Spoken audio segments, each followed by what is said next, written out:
Hey, we are back again. I'm Hiba Siddiqui. And I'm Hafsa. So guys, in this video we are going to talk about India versus England. Second test third day का game भी end हो गया है, तो इस पे बात करेंगे कि क्या हुआ, इंडिया की बैटिंग पे बात करेंगे और अश्विन की सेंचुरी पे भी बात करेंगे।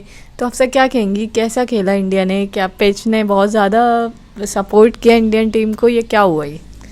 आज जो है इंडिया ने सेकंड इनिंग में जो है टारगेट दे दिया है 428 का टोटल, 482 का इंग्लैंड को विन करने के लिए। लेकिन इंग्लैंड की लग रहा है कंडीशन फर्स्ट इनिंग से ज़्यादा कोई सेम है।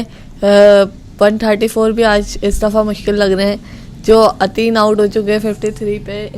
इंडिया ने बहुत आउटस्टैंडिंग बैटिंग की है, लेकिन मुझे लग रहा है यहाँ पे इंग्लैंड की बॉलिंग को भी हम थोड़ा क्रिटिसाइज कर दें। इंग्लैंड के जो है पास बॉलिंग सिलेक्शन बॉलिंग पे क्रिटिसाइज जब होगा जब तो इंग्लैंड तो एक स्पिनर शॉट गया, और मतलब मुझे जो है इस टाइम पे इतनी जो चेंजेस थी वो बिल्कुल I can't understand why they did it. मतलब क्या रीज़न था? हिबा आप बताइए, आप क्या कहेंगे? भाई देखिए, ये जो रीज़न था कि हमारे यहाँ इंग्लिश बोर्ड में जो है रेस्ट पॉलिसी होती है, इसलिए जो है प्लेयर्स को जाना पड़ता है रेस्ट पे। तो आई लिटरली डोंट अंडरस्टैंड कि ऑलरेडी कोविड की वजह से मैचेस ऑलमोस्ट 1 ईयर नहीं हो पाए थे, तो ये what kind of rest policy is this? I literally don't understand. और आपने जॉर्ज बटलर, आप बैरिस्टो को देख लें, जॉनी बैरिस्टो भी श्रीलंका जी वो चले गए। उसके बाद एंडरसन को रेस्ट दे दिया, डिस्पाइट कि आपका जो थर्ड टेस्ट मैच था वो 1 वीक के गैप से था। मतलब व्हाट्स गोइंग ऑन रूट? मतलब आप या तो बहुत ज़्यादा ओवर हो गए, कॉन्फिडेंट हो गए कि हम इंडियन टीम को जो है डिफीट कर देंगे इजीली, या आप जो है अंडर एस्टिमेट किया आपने इंडियन टीम को। आपके जिम्बाब्वे के अगेंस्ट खेल रहे थे, या आप इंडियन टीम जो कि सारे वर्ल्ड में जो है सबको टफ टाइम देने के लिए ऑलवेज रेडी रहती है, और स्पेशली जब ऑस्ट्रेलिया में रिसेंटली उनके होम ग्राउंड पे इंडिया ने इतनी ज़बरदस्त ट्रेमेंडस परफॉर्मेंस दी थी, उसके बाद इतनी अननेसेसरी चेंजेस करना मुझे पैनिक डिसीजंस नजर आए।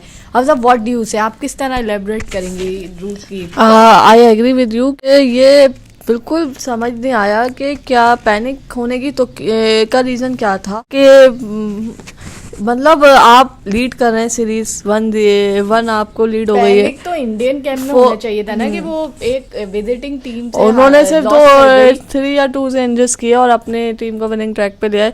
ये मैं ये कहूँगी इंडिया जो है ने मिस कर दिया है, इंग्लैंड ने इंडिया को मिस कर दिया है, को हराने का चांस मिस कर दिया है। मतलब आप अभी 2 लीड ले लेते एक और मैच की, तो जो है इंडिया जो है बहुत प्रेशर में आ चुका होता और सीरीज आप विन कर जाते हैं। मतलब आप बहुत सीरियस नहीं है जीतने के लिए इंग्लैंड की टीम। अगर आप अफसा देखें तो इंग्लैंड के जो फॉर्मर प्लेयर हैं केपी, उन्होंने भी यही, केविन पीटरसन, उन्होंने भी यही बात की है कि ये why they did so many changes in the squad, why मतलब आपको बिल्कुल सही लगा है बा, आपने बहुत अच्छी बात की। अभी आप ये देखिए कि जॉर्ज बटलर, आपको पता भी है कि जब भी कोई प्लेयर आप आएगा अपने होम कंट्री से तो उसको कोविड बायोसिक्योर बबल में भी टाइम स्पेंड करना है।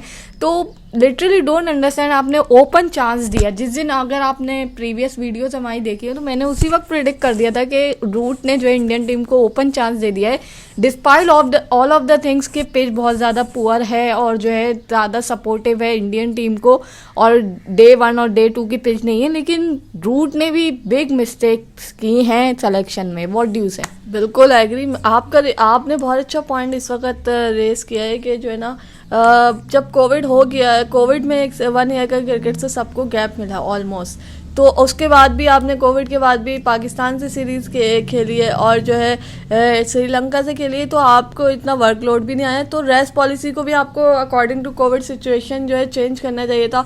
इस ईयर के लिए आपको रेस्ट पॉलिसी को टर्मिनेट कर देना चाहिए था, रेस्ट पॉलिसी को ही रेस्ट दे देते। मतलब क्या चाह रहे हैं आप लोग? एशियन वन का मैंने ट्वीट बिल्कुल उन्होंने सही कहा कि यहाँ पे अगर जो है पिच फर्स्ट जैसे टर्निंग है तो दोनों टीम्स के लिए है। यहाँ एडवांटेज आपने जो है, इंग्लैंड ने बैटिंग तो चले उनकी फ्लॉप हो ही गई, लेकिन बॉलिंग भी जो है बहुत गलत की है। मतलब आप ये कहें कि आपने मोइन अली को as a front line spinner खिलाया, बेस को बिठाकर। Moeen Ali did extremely well. आप जब श्रीलंका में आपके जो फ्रंट लाइन स्पिनर थे लीच और बेस, तो बेस का तो बैठना बनता ही नहीं था। उन्होंने बहुत अच्छी बॉलिंग की थी श्रीलंका में, आप उनको बिठा के जो है मोइन अली को front line as a front line spinner खिलाया। लेकिन जो बॉलिंग उन्होंने करनी चाहिए थी, जो बॉलिंग बेस करते, वो मोइन अली ने नहीं की। फर्स्ट इनिंग में अगर आप 3 स्पिनर के साथ भी जाते जैसे इंडिया है, तो जो है आपकी जो है फुल प्रेशर शेन वॉर्न ने सही कहा कि अगर आप बॉलिंग सही करते थे 220 पे इंडिया की टीम को आउट करना चाहिए था। आपने तो बॉलिंग में भी आपके ने एडवांटेज नहीं उठाया। आप एक स्पिनर आपकी तरफ से शॉट था जो कि डॉम बेस्ट है, और आपने इतने literally don't understand why they included Stuart Broad in the team. और मतलब उनके कोई हमें परफॉर्मेंस नजर नहीं आई और प्रेजेंस नजर नहीं आई स्टॉर्क ब्रॉड की। भी ओवर नहीं कराया, मतलब क्या कर रहे थे रूट? नहीं, अब सब बैन स्टोक की बनती नहीं थी जगह, एक आपका प्रॉपर स्पिनर लैग कर रहा था आपके पास। एक तो आप बॉलिंग कराए ना उनसे यार, जब खिलाया है तो। अब सब मुझे तो ये लग रहा है कि श्रीलंका को वाइट वॉश करने के बाद इंग्लैंड टीम कुछ ज्यादा ही ओवर हो गई, ओवर कॉन्फिडेंट हो गई, तो उसी का जो अब जो है वो कॉस्ट कर रहा है। और ये इतना ज़्यादा जो है वो ना करें। ये अब जो है इंडियन टीम फुल फॉर्म में आ गई है। अब जो है 3-1 से सीरीज इंडियन टीम विन करने वाली है। बैकफुट पे भेजना बहुत जो लेकिन है टफ होगा इंग्लैंड के लिए। मतलब बहुत, अब वो प्रॉपर फॉर्म में आ गई है। और आप ये देखिए कि सबसे बड़ी बात, आपके रूट के पास तो ये टारगेट भी था कि उन्हें वर्ल्ड टेस्ट चैंपियनशिप के लिए क्वालिफाई करना है। तो ठीक है, आपने पूरी टीम को ही बैठा दिया क्या? मैच विनर्स आपके थे मैच के last first match test match के, आपने उन सबको बिठा दिया। और आप एक्सपेक्ट कर रहे थे कि आप इंडियन टीम, कोई कीनिया की टीम थी या जिम्बाब्वे की टीम थी या किसकी टीम थी जो आप एक्सपेक्ट कर रहे थे कि वो आपको इस टफ वो करेगी। Literally I don't understand. ये पुअर सिलेक्शन है, पुअर पिच तो थी, लेकिन आप इससे एडवांटेज ले सकते थे जिस तरह इंडियन टीम ने लिया।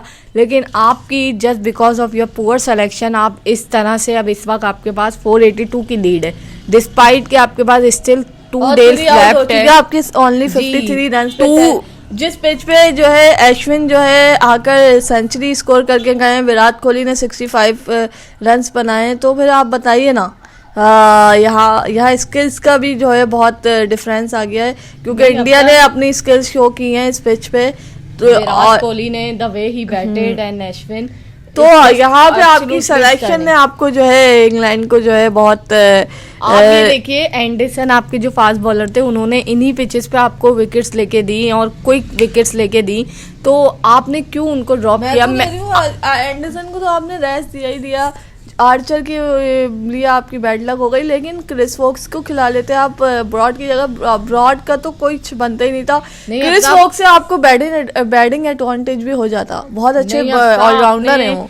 आपने डॉम बेस्ट को गलत ड्रॉप किया। अगर ये 3 कॉम्बिनेशन होता, मोइन अली, जैक लीश और डॉम बेस्ट का कॉम्बिनेशन होता, तो यही बॉलर्स आपको जो है 200 अंडर 220 जैसे कि शेन वॉर्न ने भी प्रेडिक्ट किया था कि कर सकते थे आउट। तो यहाँ पे अगर आप फैक्टर्स देखें, उनके साथ साथ ये बिग फैक्टर हमें नज़र आया है। ये सिर्फ और सिर्फ मुझे लगा है कि अब मुझे तो लग रहा है इंग्लैंड ही बाहर होने वाला है वर्ल्ड टेस्ट चैंपियनशिप से। इंडिया का स्ट्रेट चांस है। अब इंडियन टीम अब बैकफुट पे नहीं जाएगी, आपको बैकफुट में नहीं भेज सकते, क्योंकि आप कोहली देखे उनके फॉर्म में आ गए हैं। ग्राउंड पे डिफीट इंग्लैंड को, आपके इंग्लैंड के पास बहुत गोल्डन चांस था कि वो होम ग्राउंड पर इंडिया को कंट्रोल कर लेती, कर लिया था फर्स्ट टेस्ट में, लेकिन सेकंड में मुझे समझ नहीं आया इतनी ओपन स्पेस क्यों दी। खुला आपने जो है बिल्कुल जो ग्राउंड है बिल्कुल ओपन छोड़ दिया इंडिया के लिए। और जो है बैटिंग तो आपको पता है स्ट्रगल करनी है, तो आपने बेयर स्टो जो इतने जबरदस्त प्लेयर है स्पिन के, उनको क्यों रेस्ट दिया? बिल्कुल जो है आउट ऑफ माइंड जो है इनके डिसीजन। अगर आप देखें विराट कोहली भी प्रॉपर फॉर्म में आ गए, रोहित शर्मा एंड फिर अश्विन और फिर गेल, तो आप किस किस से बचेंगे, किस किस को फेस करेंगे? तो I think that's it for now. और मिस्टेक्स से अपने लर्न कीजिए और कम बैक कीजिए strong. Thank you so much, bye.